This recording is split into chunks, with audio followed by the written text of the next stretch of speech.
ya sunu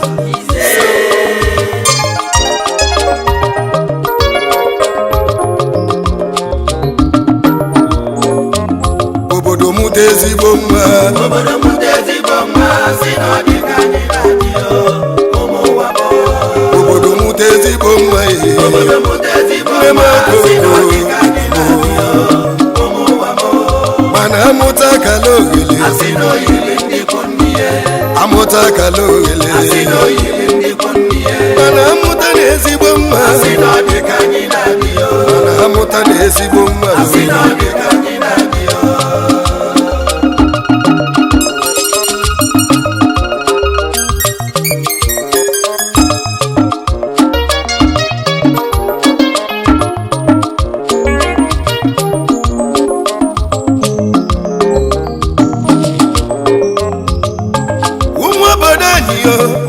ụmụnne m nwụọ na mebụla egwu ka njebe ama ọbịa ọ bụ onye ka anyị cheche iwe nji wee gwa unu na amụta ezigbo mma asị na ọ dị ka anyị na-adị mana amụta akala ogheli debe ndị ikwu nne ya sị na ọ dị ka ndị ibebe ụmụnne m a na-akụ ọjị akụọ ọjị na-efula onwe ya osisi ọjị ya adịghị akụ ọjị akụ n'elu na chukwu kele ugo na ọ bụ ya mala ugo nzuo ugo wee gbuzuo ya bụ ugo wee chake ndị mmadụ wee tibe kpọba ọbanye ka ugo ji ebula eze nnụnụ emenumana ya jee igbo jolu onye ji mele eze abụlụgo eze agbaghalịsana n'ụwa ya kesi oke sikele oke agụ mkpọ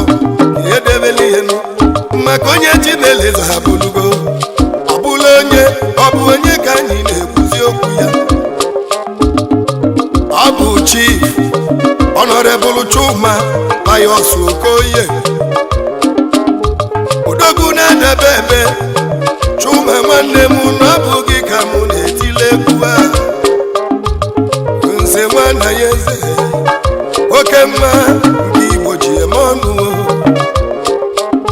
ụmụmaze nwanna ya eze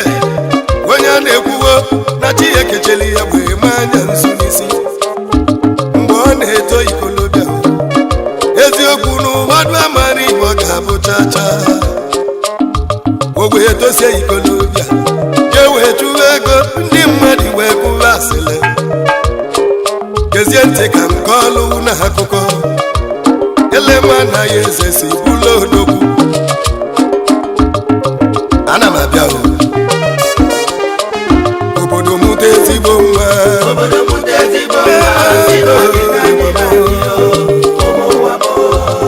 mụta ezigbo mma amalase gị ise ezigbo mma mana amụta kala ogheli amụta kala ogheli mana amụta ezigbo mma ọkwali amụta ezigbo mma wee zelele amala ije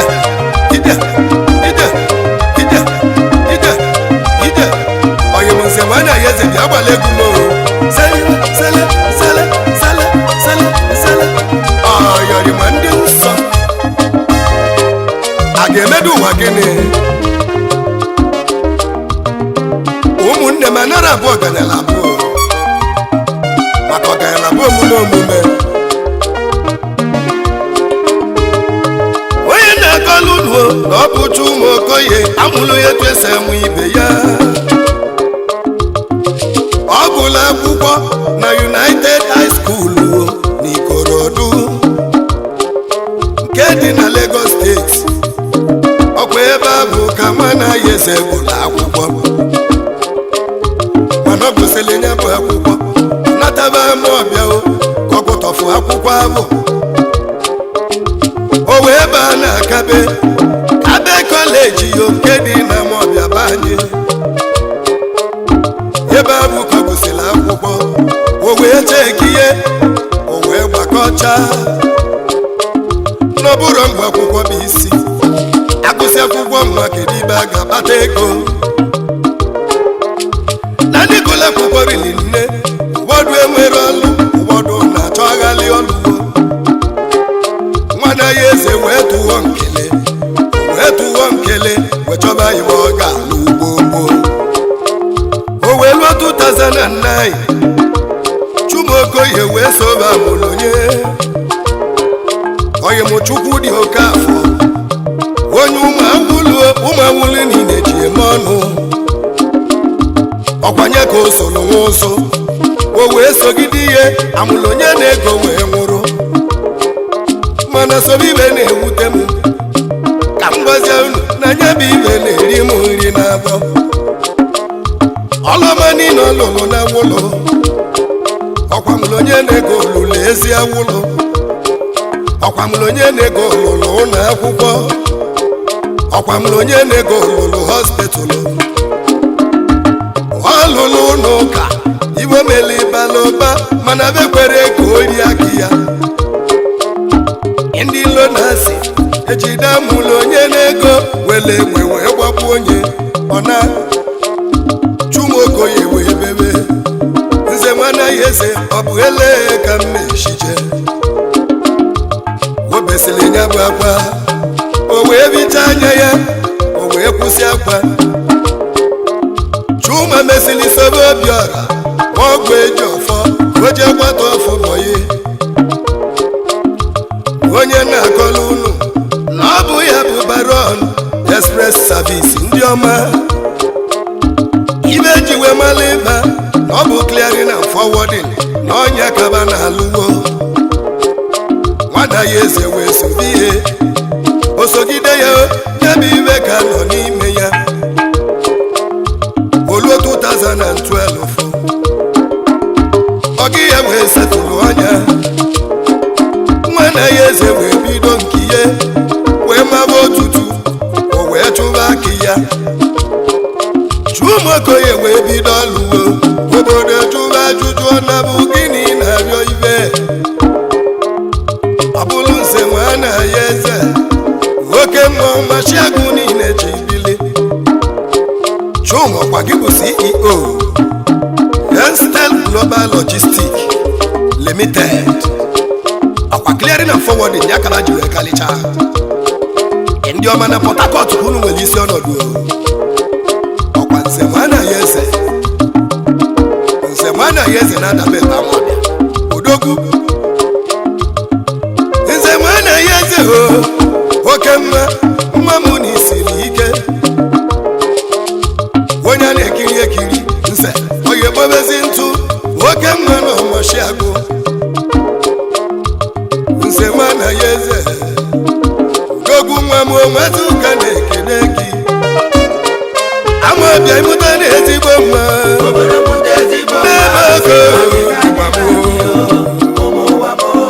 obodo mụta ezigbo mma amadabagolu nwana ya ezigbo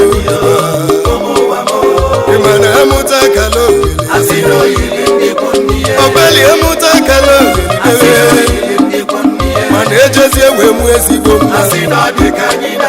ịmana amụta mmakala nze nwana ya eze nwoke mamazi ụka na-ekele gị CEO Wifran Express Service Limited ọkwa clearing and forwarding ya ka iji kalisia nze nwana ya eze dike ONNE na Wọf nwana ya eze bụ odogwu Chumokoye yeluo na pọtụ abịashilike ka ị na-agba license clearing agents nze nwana ya eze odogwu mụ na ịbụ ọnwaba nze nwana ya eze na Amọbịa niile oke mma na ịga adịyo oke mma na ọmọchiagụ mbọsi ejela ọmọchiagụ mazụ ụka n'osije nwanne abata n'Enugwu ukwu odogwu nwa m nwezi ụka na-ekele gị oyiri ijiji a na-esolu nwa ijiji na-esolu mma ka m kwuwenu ịma na ijije na-esolu mma n'elu ụwa ọ bụ n'elu nshi ka a ga-egbunye bụ mma ijije na-esolu mma n'ọka Oyimụcha Ụmụokoye ọkwa gị bụ Petro agha melụmụ students afọ Orizu College of Education na Nsugbe ọkwa gị bụkwu Petro 9 na Our Lady Queen of Peace Block Mercy uru nnebe Enugu ọkwa gị bụ onye isi anyị na Golden Club of Nigeria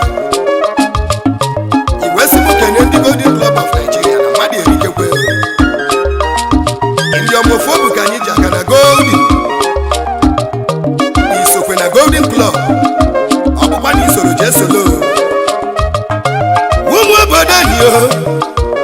egwu ụmụ n'obi aka nji ekene m anaghị eze maka na behind every successful man there must be a woman ọ bụ onye ka anyị na-ekwu Chief Mrs. Okoye ada ndị ọmọsi agụ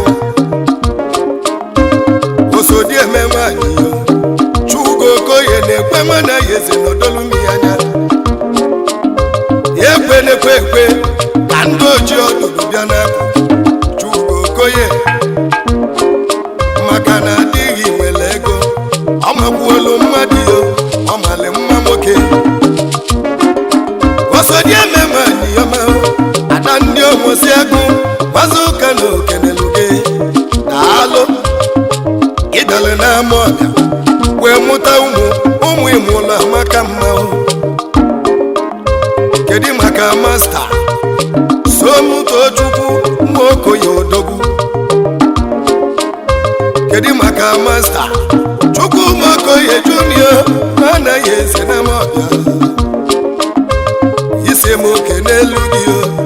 ezi nwanne gị maka na ịfụlụwa n'anya Mr. Emeka Okoye mekus na-adabebe ụmụ obodo anyị a na-amariba mana ọkwa n'otu dike mụrụ odogwu ka ikene Chief Pius Chukwu Ụmụokoye ikuku adabebe niile nwachi na-emeli ibe na Amawbia ọkwa gị mụrụ nse nwana ya eze ka ikene Mrs. Nweziamaka Benedict Okoye osodieme nwanyị ọma ọkwa gị mụrụ nze nwana ya eze dike ka anyị kene Mrs. Esther Okeke Adadiora n'Ikalaka Director Charlie's Hotel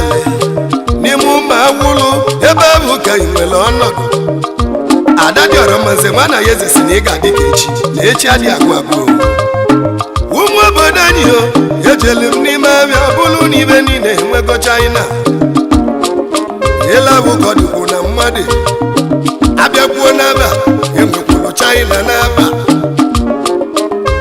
ibe ji wee kwuo okwu a ruo obodo mali ibe niile na onwere China unu bụrụ Chukwu Ụmụokoye ọ bụ ya bụ nze nwana ya eze na Amawbia ọ bụ na Chuma kwụsị ihe ọ bụrụ na Chuma zasịa nwana ya eze ka nna kọlụ unu ịmalụ na nwana ya eze ndị ọzọ na mancha na ọ bụzi China ka basi maka na ibe niile enwego China nwana ya eze enwego China mana anyị malụ onye a na-ekwu okwu ya eji ibe ji wekwala udele ejire ya kwalụkpala kwukwuo ya ka mụ na akọlụ ụlọ ndị obodo na nara ma mkpụrụ n'ụgbọ eji ọgazi agọ mmụọ eji nwa dibịa eme ngwọlọgwụ na ọbịa ka nna ekwuo onye ọbụla na-aza nwana ya eze mali na nwana ya eze gị bụ China apart from Chukwu Ụmụokoye nze nwana ya eze odogwu adabebe ji eme ọnụ nna gị ka anyị na-ekwuo ọ bụ ka Amawbia jeligokwuo si na ịbụ nze nwana ya eze na mbọsi echili ya bụ echichi mazụ ụka nwoke na-ene ọka na mụ bụ egwu wee bịabeghị okorobịa niile enwekwakọ adabe ekwuosi na ọ bụ oge bụ nze mana ya eze edizi ka o si wee bịa nwa na ya eze kalịa ibe niile Honorable Chumo Okoye oke mmụọ Mashiagụba nwekwele mmadụ nze nwa na ya eze oke mmụọ ekene ọnụ na ọ bụ onye ka m na-enye gị maka ọ na-aga obodo mụta ezigbo nwa amụta ezigbo nwa eje na amụli ọmụgwọ mana amụta akala ohere onye ọdụ n'ọsọ onye ọbụla agbawala ọsọ nze nwa na ya eze n'ịbụ ezigbo nwa nze nwa na ya eze bụ ezigbo nwa kpọlụ m nze nwa na ya eze onye tili gị n'otele mmọnwụ onye nwelu gị n'omelibe ekwene ka onye kalili kalịa gị chacha maka ọ kalịa gị n'oge wobi iwo mebe ogo ka isi eme aga m akụta ndị bịala ime otu ndị bịala ime otu babala ụba ma anaghị eze eji m anya m wee fụọ abịa na godi klọb ma anaghị eze n'ibu onye isi si webere gị manye mene ndị gowudi nze nwa anaghị eze n'ama oke mma na ọgbọshiagụ odogwu ọkwa ijije na-esolu mma n'ọka manụ nze nwa anaghị eze ọlụmịa nze nwa anaghị eze ama ọbịa niile jikọla aka ọnụ ewee chie gị nze nwa anaghị eze ibe niile ka ị na-eme nze nwa anaghị eze abịa shili ike ka ị na-agba n'obodo onye bụ nze nwa anaghị eze bụ dike nze nwa anaghị eze odogwu amala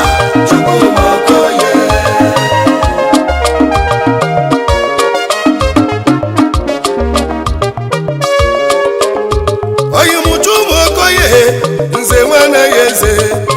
na amọbịado ọ sị m keneli ya ndị oyi ya ndị ya na ya na-eme mmanụ maka na ayili n'igwe ọ dị mma n'anya ka mụ na-ekwu ka nke na-eto Chukwu ie onye m nwoke afọ odogwu ọzọ bitibi m onye m ụdala na-adala ọra niile onye ọ ga-adịlị mma ọzọ bitibi m wezuga n'okele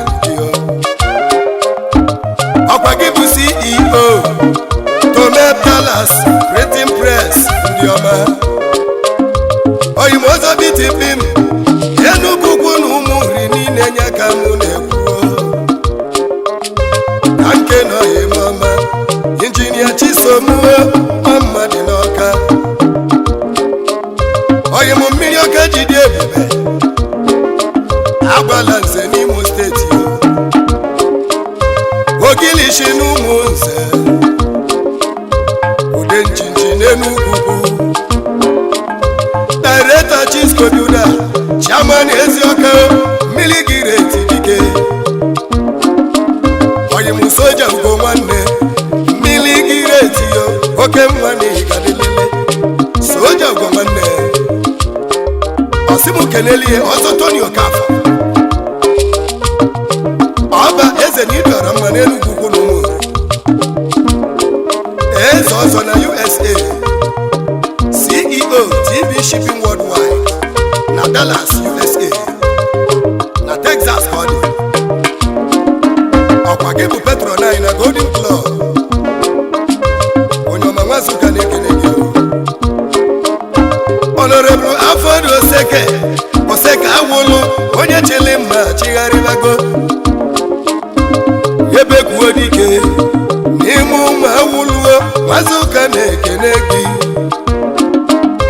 Honorable Afọdụ Oseke odogwu nwa m lotekwe nkwa ahụ ikwele anyị maka na isi na ichiwe obodo na ị ga-eme anyị ji wee zigharị gị ije afọdụ gị emerekwa anyị nwale maka echi onye meli mma aka na-ekwu Honorable Azubike nwa ile ọnọ na-enyi n'ise na ị ga-adị asị na nwa eze bụ eze ọkwa gị bụ chairman anyị n'Awka South Local Government nwa eze na mụ kenelugo the prince oyimu Paul Ọnụọra odogwu na Amawbia oyimu Paul Nwachinko na eze bụ n'afọ amụzi agha mmụọ ọ bụ gịnị ka ị ga-eme Paul Nwachinko eze bụ n'afọ onye a na-ekwu na ọ bụ nze ma na ya eze na Amawbia ngwa ka anyị ebula ego ka anyị jebe awụluo ka ndị ga ike na oyi ọma oyimu Mr. Matthew Obinna Nsekwe akụatụ ego na ụmụ awụluo ọkwa gị bụ maneja nwa na ya eze nze nwa na ya eze na Amawbia akụatụ ego na ịga delele ka nke na oyi ọma Architect Engineer Onyeka Okonkwo oyimu nwata kwọcha aka Enugwu onye na ụmụ nri niile Chief Chukwudi Nwokoye oyimu eze Wenetobuo odumodu na-egbula agụọ eze ndị Igbo na Abuja Wenetobu na ọ bụ Nwazoka na-ekele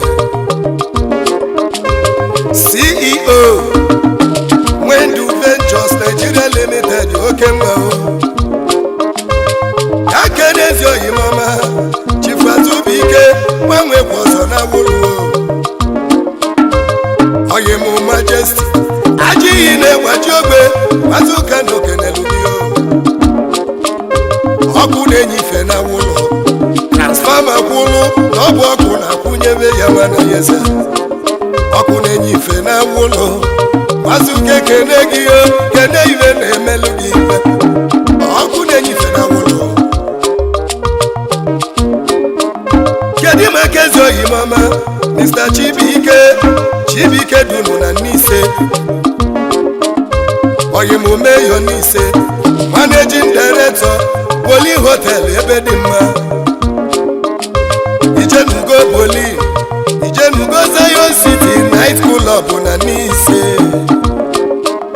kedu maka Charles Chika Nwogbo onye anyị ji eme ọnụ onye Chimeleze n'Enugu kwuo Charlie Switzerland Nwazoka na-ekene gị iwe dị mma ga-akpọ gị iru kedu maka ezi oyimu Patrick nwoke Lodogwu Challenge one of Enugu ị ga-adị Nwazoka na okeneluge kedu ezi oyimọma Obiora nwoye na Amawbia oyimu Nze Chinemeze ọgọ ndị Ogbudeze Yaro n'Igbo Odogwu Yaro na Amawbia onume ekene Chukwudi Okoye na Ọbịa si m okenu ọ sị na ọ ga-adịlụ unu mma agamụ n'iru ka unu ga-enwe nze nwana ya eze gọlọ ọfọ ndụ nze nwana ya eze malụlụ bịa nze nwana ya eze oke mma Amawbia mụchiri ike nwana ya eze na mụ ga-ana ka ọ dịba maka na ibi na-eme n'olili nne ọ bụ n'ebe ka anyị na-alụ ọlụ Abama Recording Studio n'Ogbudeze kedu omenyi Nise Odogwu Chairman ndị opisi niile omenyi Nise na ị ga-adị oyimọma Chairman opisi YouTube kedu ndị ọ ga-adịlị mmanụ n'ụwa ka mụ ke na oyimọma oke mma ma eji ọfọ Ọkadigbo na n'Igbo Ọkadigbo n'Igbo oyimọma ibe mene gị eji ọfọ na ịkala aka ka ndị n'isi egwu ọsọ ganja n'isi egwu